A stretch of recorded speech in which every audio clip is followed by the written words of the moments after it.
I think we're live. I'm going to do some driving around here, make a video.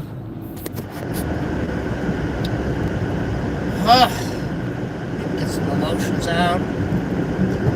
Sunday before Memorial Day, which for me is a very hard thing to say. So I put the dog down 2 months ago. Every day is a Memorial Day right now. Every day. It's not as bad as the day I put her down. For almost 2 months I cried the second I woke up. Now I walk around totally blank and empty, like I'm lost and numb. And the second I drop my guard a tiny bit and think about her, I'm done. So,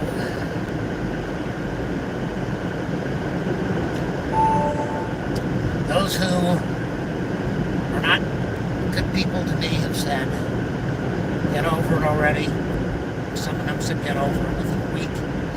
Some of them went to their own parents' funeral and didn't even cry. No emotion. And I don't know why they needed to get involved in my life, telling me how fast I should breathe, and how I should be dealing with it, who I should be talking to, what I should be doing. I don't know what makes these people think that they are in charge of my life, or how they feel they should be giving me advice on what to do. So, I've been doing okay. I go through a lot of why. I just landed. Yeah, that's huge. I go through a lot of why. She wasn't supposed to be. Nobody's supposed to be sick. This came from out of nowhere, and this went fast. And the day I took her to the hospital, I was saying, are you coming home? And now when I think about it,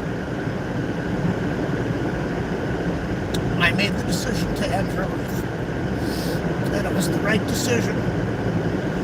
She trusted me to take care of her, which I love doing.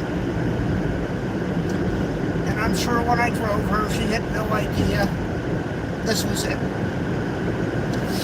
But when she got there, she declined so fast within an hour that I'm very lucky that I took her there. This was not expected at all. They said she would recover, and I think they looked me in the eye, and every one of them lied to me. Because when I pushed them, they would change their opinion.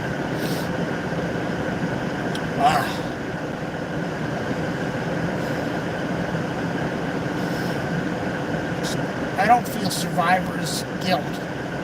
I don't feel bad that I'm here and she's not. I feel bad that she's not here because she went way too young. This all came from out of nowhere. All of it came from out of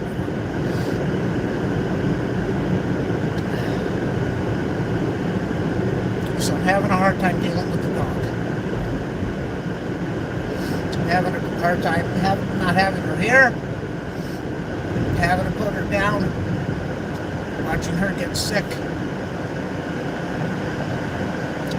Being in a house where she was the only love that was in that house.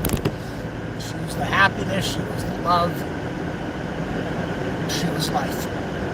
And it's gone. If you know that I'm living in my mom's house now, being her caregiver, that is an absolute nightmare. So not only am I dealing with having lost the dog, dealing with living in a house where I have been there for 8 months and I have yet to unpack my stuff because there is no place to put it. And my mom's at a point now where the only thing I can do is wait until she dies and then I can unpack my stuff. And what the plan had been was I was going to live in the house with the dog, and the dog is gone. So do I want to live in that house anymore? going to be tough living alone. One day I will get another dog. Do I want to stay in this house? So everything is on hold. I had a dog, she's gone. I've got a mom that my mom knows. I've been very, very upfront with her. I says, you have put in more than enough years of your life, and you are now wasting your life, sleeping on a sofa all day and doing nothing. While the dog is gone, you are here. The dog deserves to live. You've had more than a good life, and you're very miserable, and you don't want to be in this world, and you're still here. And I can't get on with my life until you're gone. Now, when I lived in my own place, all of this was still going on. Not as bad, but it was all still going on. I could walk out the door and get away from all of it, which I did. I can't walk well. I walk out the door every day now. I just disappear for sometimes hours, sometimes I leave in the afternoon and I come back the next day. I go someplace and sleep on a carpeted floor with no furniture, just to get away from it. So I'm dealing with, my life is on hold because my mom is still alive. My life is on hold because I'm taking care of her, which is a disaster. She doesn't want to be around. She doesn't want the doctor to take care of her. She doesn't want anything. She just wants to sleep and annoy me. So I don't have a dog. I got a mother who's an absolute nightmare and who knows that she's a nightmare. And she tells me things and I repeat them to her, and she said, I never said that. And some of the stuff she says is shocking. I got a place that I haven't been able to sell. Wouldn't matter if I could sell it now or not. It doesn't matter. I don't need another $1 million in my pocket. I have no use for it. Because I'm going to find some wild, hot babe, which that's not going to happen. So, but I can't sell my place. I can't get out of the house. I can't get away from my mom. And I lost my reason to live, which was my dog. So I'm trapped. I'm trapped everywhere. I can't move on with my life. I told my mom, I said the dog was the only happiness in this house, and I will not clean the stains off the carpet that she left before she died. I will not move the dog bed, the dog house, the dog towels, the pillows. I will move nothing until you die, because she was the happiness in this house, and I need to see that happiness. I don't know the last time my mom laughed. Well, she laughed at a TV show. She doesn't say thank you to me. She doesn't say I'm sorry. She doesn't admit when she's wrong. There's just nothing. It's like living with well, I've never lived with a 1-year-old. It's like living with Donald dementia. That's what it is. It's a disaster. So my life is totally screwed up because I've got to take care of my mom. My sisters want nothing to do with her. When I call my sister to talk, while I'm talking to tell her what's going on, all I get is yap, yap, yap, yap, yap, yap, yap, yap. Okay, goodbye.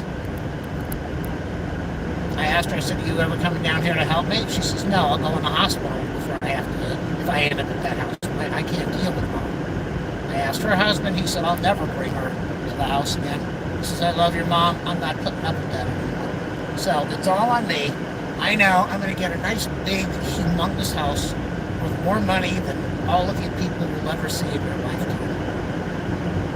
I just want to be happy. That's all I want is some happiness. And some peace. When I moved in to that house with the dog, every day I would tell my mom, I'd say, all I want is one night of peace. I have been there 8 months. I have cried almost every day when I've been in that house with my mom, because she's just an absolute rotten human being now. It wasn't this bad when I was younger. It wasn't great. It wasn't anything like this. Now, see, I drive and I see this person walking their dog, and I miss my dog. I used to love walking her. So I'm in the middle of major life things, which are very traumatic for people. A death, traumatic. Moving, traumatic. Selling a place, traumatic. Health things like taking care of a parent, traumatic. It's all major stuff. And everything is on hold. Everything. And everyone tells me, when your mom is gone, you will finally have peace. Mister, you'll cry, you'll have peace. There's what she's doing to you. Even my real estate agent, who used to tell me, it's mom, it's family, you go over, you stay there, it's not going to go on forever. Now she says, you need to get out of that house. You need to get out, you need to stay over here, I can get you a place here, you need to stay here, I'll get you a bed to stay in this. Everybody is saying, get away from her. Because they see how destructive she is. Destructive she is to me. So, and every day I wake up like I did when I had the dog, and the very first thought in my mind when I woke up this morning is she didn't deserve to die. It's the first thought, the very first thought when I woke up.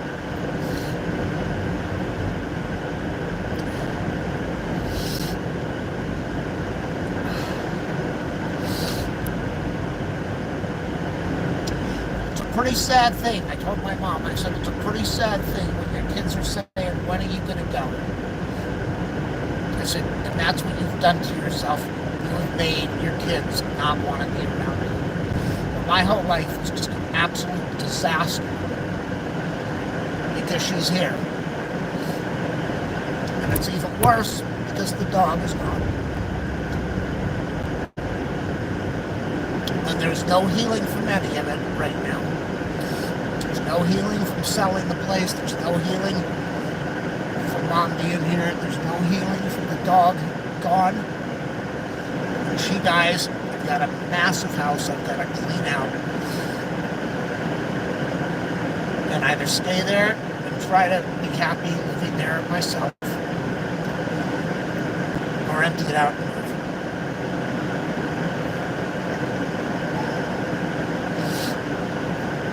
So I get in the car every day, I drive around, I try to do my plane spotting videos, I try to do my hobbies. I've got a ton of hobbies. I haven't touched any of it since I moved in the house.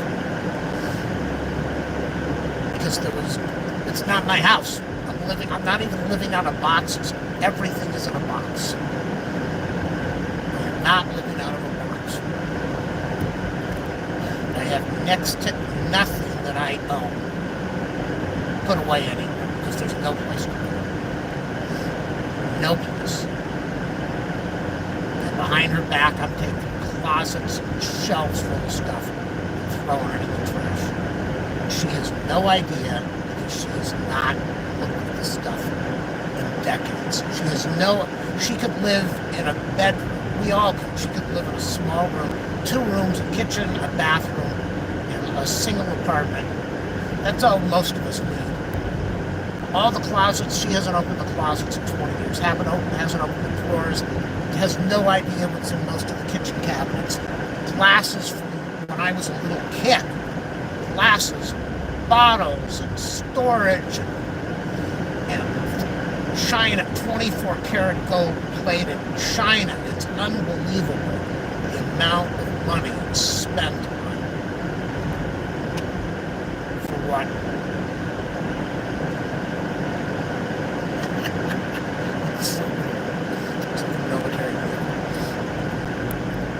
So I'm gonna head on over back to my mom's house. The minute I walk in the door, if she's on the sofa in the dark in her nightgown, either tweaked out in some weird position, sleeping or watching TV, the second I get in the house, she'll walk in her bedroom. This is the battle that I've gone through since the day I moved in. That I would cry every night. I would scream and say, "Stop doing this to me. Stop tormenting the dog. Stop hurting both of us." And the next day, same thing in the same I walk in the door, if she's there, she'll get up and go in her bedroom and stay. I said, "You can have the TV." Well, I don't watch TV in the daytime. That's what people that don't have a life do. They watch TV in the daytime. In the daytime, I do stuff. I don't do anything now because it's not really my house. Life is not the same. And then in a couple hours, she'll come out and want to stay on the sofa and eat dinner and watch TV and take the den for the next 5, 6, 7 hours. So, yeah, it's like I'm dealing with a moron.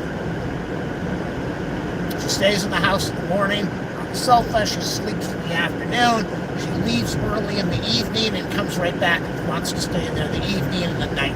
And I say, so I'm supposed to sit in a little computer chair and tweak my body and neck and back and spine out until you decide at 11 o'clock that I can sit on the sofa and rest? So is this how you treat your own son? That I should sit in a little chair? You, the queen, should have the whole house?